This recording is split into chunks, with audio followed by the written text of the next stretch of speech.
গত বছরের ১ জুলাই বাংলাদেশ এক অবিশ্বাস্য ঘটনার সাক্ষী হয়। এদিন শিক্ষার্থীদের কোটা সংস্কার আন্দোলন বৈষম্য বিরোধী ছাত্র আন্দোলনে রূপ নেয়। এটি ছিল প্রায় ১৬ বছরের আওয়ামী লীগ সরকার পতনের সূচনা বিন্দু। আগামী শুক্রবার অনলাইন ও অফলাইনে আমাদের জনসংযোগ হবে ৪ দফার ভিত্তিতে এবং সারা দেশে সমন্বয় করা হবে। আগামী শনিবার বিকাল ৩টায় সকল বিশ্ববিদ্যালয় এবং কলেজ থেকে বিক্ষোভ মিছিল বের করা হবে।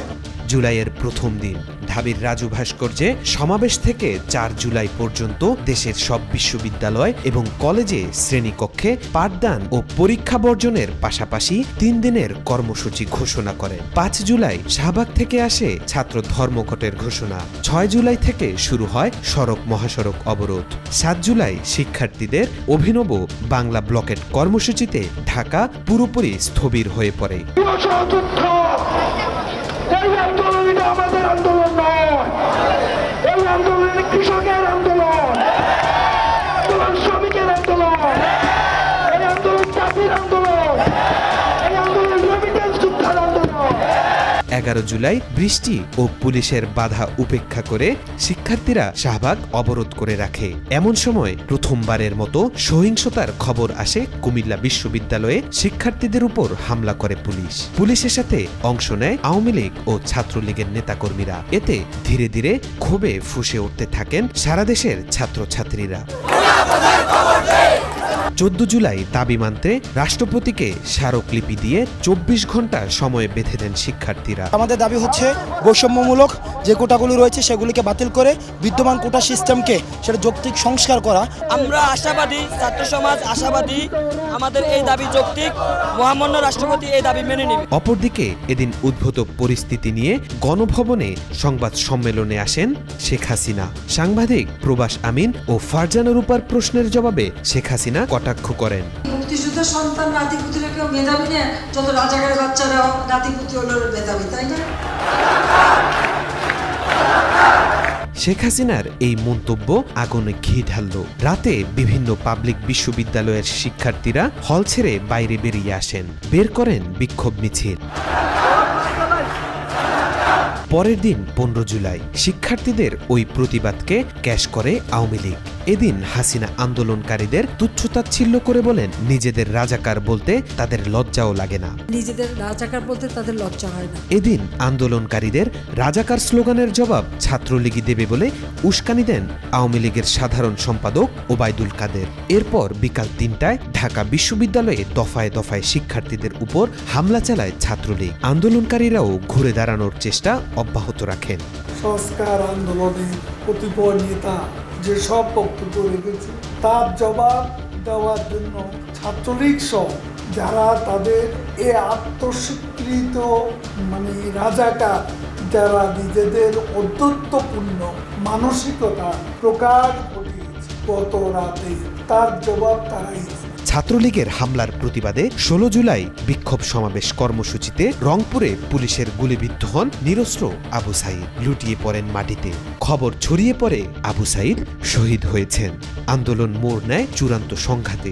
একদিনে পুলিশের গুলিতে ও আওয়ামী লীগ, যুবলীগ, ছাত্রলীগের হামলায় শহীদ হন ৬ জন। আমি সাধারণ শিক্ষার্থী, আমার ভাইকে হত্যা করা হয়েছে, ছাত্রলীগ হত্যা করছে, ছাত্রলীগ হত্যা করছে। ১৭ জুলাই আশুরার সরকারি ছুটিতে অফিস আদালত বন্ধ থাকলেও ক্যাম্পাসগুলো ছিল উত্তাল। এদিন রাজনীতি মুক্ত ঘোষণা করা হয় ঢাকা বিশ্ববিদ্যালয় ক্যাম্পাস সহ বিভিন্ন বিশ্ববিদ্যালয়। কয়েক দফা হামলা করে ক্যাম্পাস থেকে সাধারণ শিক্ষার্থীদের বের করে দেয় ছাত্রলীগ। বিশ্ববিদ্যালয় প্রশাসন হল বন্ধের ঘোষণা দেয়। এরই মধ্যে দুপুর থেকে সড়ক মহাসড়ক অবরোধ, গায়েবানা জানাজা, কফিন মিছিল এবং কয়েক দফায় দফায় সংঘর্ষ চলে। আমরা কি এই দেশের শত্রু? আমরা তো এই দেশের মেধাবী স্টুডেন্ট, ঢাকা ইউনিভার্সিটি স্টুডেন্ট। কয়জন আউটসাইড মাইরাই আন্দোলন দমাইবেন? আন্দোলন চলতেছে, আন্দোলন চলবে। টিয়ারশেল মারতেছে তা না, আমাদের প্রায় ১৫ জনের মতো গুলিবিদ্ধ। আমরা কি অপরাধ করছি? লেখাপড়ার জায়গা না, এটা সন্ত্রাসীদের জায়গায় ঢাকা ইউনিভার্সিটি। স্টুডেন্টদের উপরে হামলা কিভাবে হয়? ওনারা যাচ্ছে সবাইকে মেরে ফেলতে, আর কিচ্ছু না। আন্দোলন ঠেকাতে বন্ধ করা হয় ইন্টারনেট। এদিন সন্ধ্যা 7:30টায় কালো শাড়ি পরে জাতির উদ্দেশ্যে ভাষণ দেন শেখ হাসিনা। বরাবরের মতো এই ভাষণ দীর্ঘ ছিল না। 8 মিনিটের ভাষণ, তার চেহারা ছিল বিমর্ষ, ভীত। এটাই ছিল প্রধানমন্ত্রী হিসেবে শেখ হাসিনার শেষ আনুষ্ঠানিক ভাষণ। আপনজন হারাবার বেদনা যে কত কষ্টের, তা আমার থেকে আর কে বেশি জানে। 18 জুলাই ঢাবি সহ দেশের বিভিন্ন হল খালি হলো। হাসিনা সরকারের দমন কৌশল কিছুটা সফল হলো, কিন্তু সারা দেশ থমথমে। এতদিন আন্দোলন মোড় নেয় অন্য উচ্চতায়। পাবলিক বিশ্ববিদ্যালয় যখন বন্ধ বলা চলে, সেখানেই লাঠি হাতে রাস্তায় নেমে আসে প্রাইভেট বিশ্ববিদ্যালয়গুলো। দ্বিতীয় দফায় আন্দোলন শুরু হয় এদের হাত ধরেই। যুক্ত হতে থাকে বিভিন্ন শ্রেণী পেশার মানুষ।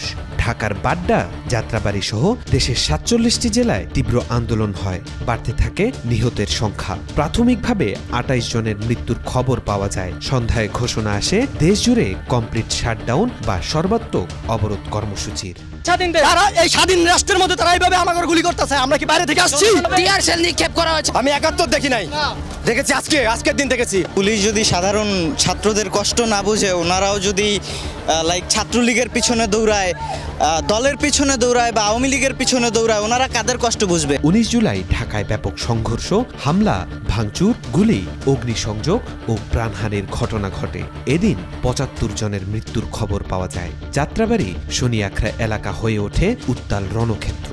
রাত 9:30টার দিকে ঘোষণা আসে শেখ হাসিনার ক্ষমা চাওয়া সহ 9 দফা কর্মসূচি। কুলকিনারা না পেয়ে আইনমন্ত্রী আনিসুল হককে দায়িত্ব দেন ছাত্রদের সাথে কথা বলতে। আলোচনা শেষে 9 দফা কমে হয় 8 দফা। ওই দিন রাতেই 14 দলীয় জোটের নেতাদের সাথে বৈঠক শেষে জারি করা হয় কারফিউ।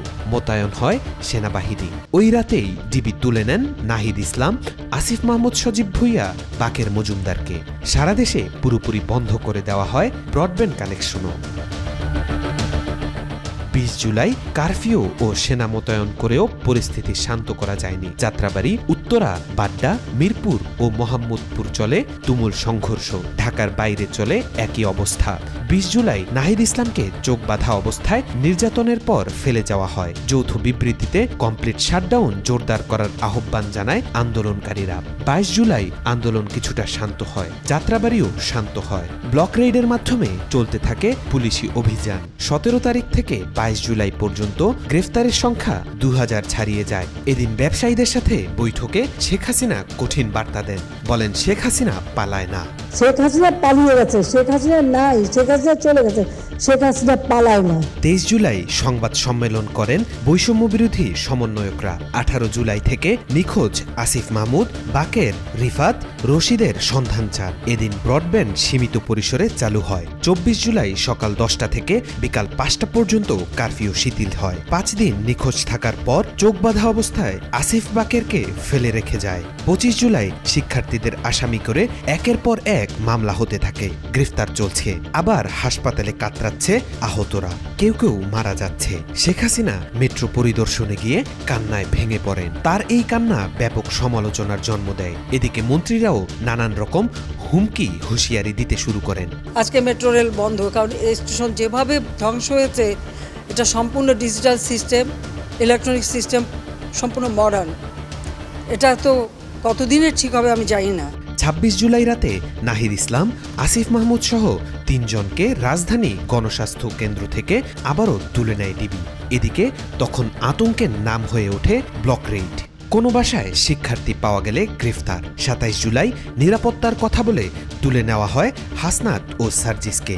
এদিন শেখ হাসিনা পঙ্গু হাসপাতাল ও বিটিভি পরিদর্শন করেন। শেখ হাসিনা বলেন, তার কথা বিকৃতি করে আন্দোলন করছে। 10 দিন বন্ধ থাকার পর 28 জুলাই সচল হয় মোবাইল ইন্টারনেট। এদিন সমন্বয়ক নুসরাত তাবাসসুমকে নেওয়া হয় ডিবি হেফাজতে। পুলিশি হেফাজতে থাকা অবস্থায় জোর করে নাহিদের থেকে আন্দোলন প্রত্যাহারের ভিডিও বার্তা রেকর্ড করে গণমাধ্যমে পাঠানো হয়। কিন্তু হান্নান মাসুদ, মাহিন সরকার এবং রিফাত রশিদ আবারও বিক্ষোভ ও প্রতিবাদ সমাবেশের ঘোষণা দেন। 29 জুলাই আবারও রাজপথে নামে শিক্ষার্থীরা। ছড়িয়ে পড়ে জেলায় জেলায় বিক্ষোভ। আবারও 14 দলের বৈঠক ডাকেন শেখ হাসিনা। গোয়েন্দা তথ্যের ভিত্তিতে আন্দোলনের নেপো শক্তি হিসেবে নাম আসে বিএনপি জামাত শিবিরের নাম। ফলশ্রুতিতে ওই বৈঠকে জামাত শিবির নিষিদ্ধের সিদ্ধান্ত হয়। 30 জুলাই হাসিনা সরকার একদিকে শোক ঘোষণা করে কালো ব্যাজ ধারণের আহ্বান জানায়, অপরদিকে আন্দোলনকারীরা মুখে লাল কাপড় ও ফেসবুক প্রোফাইল লাল করার ঘোষণা দেন। এখানে পরিষ্কার হয়ে যায় দেশের বেশিরভাগ মানুষ কোন পক্ষে। 31 জুলাই মার্চ ফর জাস্টিস শিরোনামে পদযাত্রা কর্মসূচি পালন করে শিক্ষার্থীরা। এদিন পুলিশ আবারও চড়াও হয় শিক্ষার্থীদের উপর। সন্ধ্যায় ঘোষণা আসে রিমেম্বারিং আওয়ার হিরোজ নামে নতুন কর্মসূচির। 1 আগস্ট ব্যাপক সমালোচনার মুখে ও 32 ঘন্টা অনশনের পর 6 সমন্বয়ককে ছেড়ে দেয় ডিবি পুলিশ। এদিন সন্ত্রাস দমন আইনে জামাতে ইসলামী ও ছাত্র শিবিরকে নিষিদ্ধ করা হয়। 2 আগস্ট গণহত্যা ও নিপীড়ন বিরোধী শিল্পী সমাজ বিক্ষোভ করেন। সন্ধ্যায় সর্বাত্মক অসহযোগ আন্দোলনের ডাক দেয় বৈষম্য বিরোধী ছাত্র আন্দোলন। 3 আগস্ট ঢাকা সহ সারা দেশে সড়কে আবারও নেমে আসে ছাত্র জনতা। বিভিন্ন স্থানে আন্দোলনকারীদের সাথে পুলিশ, আওয়ামী লীগ, যুবলীগ, ছাত্রলীগের নেতাকর্মীদের ব্যাপক সংঘর্ষ হয়। রাত 3টায় শহীদ মিনারে সমাবেশের ঘোষণা আসে। দুপুর থেকে সেখানে জড়ো হতে থাকেন ছাত্র জনতা, অভিভাবক, শিক্ষক, পেশাজীবী, সাংবাদিক, রাজনীতিবিদ, সংস্কৃতিকর্মী সহ নানা পেশার মানুষ। এই সমাবেশে নাহিদ সহ প্রথম সারির সমন্বয়করা যোগ দেন।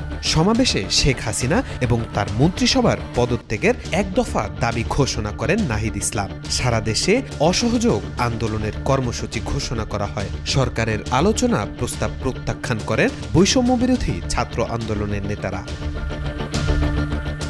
সরকার পতনের ডাক আসায় 4 আগস্ট মরিয়া হয়ে মাঠে নামে সরকারের সকল বাহিনী ও শেখ হাসিনার দলের লোকেরা। অসহযোগ আন্দোলন ঘিরে এদিন 98 জন নিহত হন। আবারও বন্ধ করে দেওয়া হয় মোবাইল ইন্টারনেট। বিপুল হতাহতের প্রতিবাদ ও সরকারের পদত্যাগের দাবিতে 6 আগস্ট মার্চ টু ঢাকা ঘোষণা করা হয়। পরে একই কর্মসূচি একদিন এগিয়ে 5 আগস্ট ঘোষণা করা হয়। আমাদের যে 6 তারিখের যে লং মার্চ টু ঢাকা কর্মসূচি ছিল সেটাকে আমরা একদিন এগিয়ে নিয়ে এসেছি, অর্থাৎ আগামীকাল 5ই আগস্ট সারা দেশের মুক্তিকামী জনতাকে ঢাকার উদ্দেশ্যে রওনা হওয়ার জন্য আমরা আহ্বান জানাচ্ছি। 5 আগস্ট সারা দেশে কারফিউ চলছে, থমথমে পরিস্থিতি। এর মধ্যে দুপুরে কারফিউ ভেঙে জনতার ঢল গাজীপুর থেকে ঢাকায় প্রবেশ করেন। শেখ হাসিনা 2:30 পদত্যাগ করে হেলিকপ্টারে দেশ ছেড়ে পালিয়ে ভারতে আশ্রয় নেন। অবসান ঘটে প্রায় 16 বছরের ন্যায়হীনতার। আর এদিকে পুরো রাজধানী বিজয় উল্লাসে মেতে ওঠেন। হানা দেন গণভবনে। জনতা নিয়ে যায় শেখ হাসিনার হাঁস, মুরগি, পুকুরের বড় বড় মাছ এবং আসবাবপত্র। আজকে আমাদের এই স্বাধীনতা যেন বৃথা না যায়। আমরা চাই একটা সুন্দর দেশ, যে দেশে মানুষ মেধাবীদের দাম দিবে, যেখানে মানুষ গবেষণা করবে। আমরা আর ভিক্ষা করে রকেট উড়াইতে চাই না। দেশের জনগণ যেভাবে জেগে উঠে দেশকে দখল করেছে, দেশকে স্বাধীন করেছে, আজকে বাংলাদেশ স্বাধীন।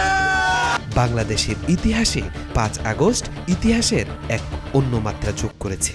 যতদিন বাংলাদেশ থাকবে ততদিন স্বৈরাচারের বিরুদ্ধে জনতার ক্ষোভের উদাহরণ হয়ে থাকবে 36 জুলাই। এই 36 জুলাই হয়ে রইল বাংলাদেশের ইতিহাসের অন্যতম তাৎপর্যপূর্ণ দিন। তাওফিকুল ইসলাম, আজকাল।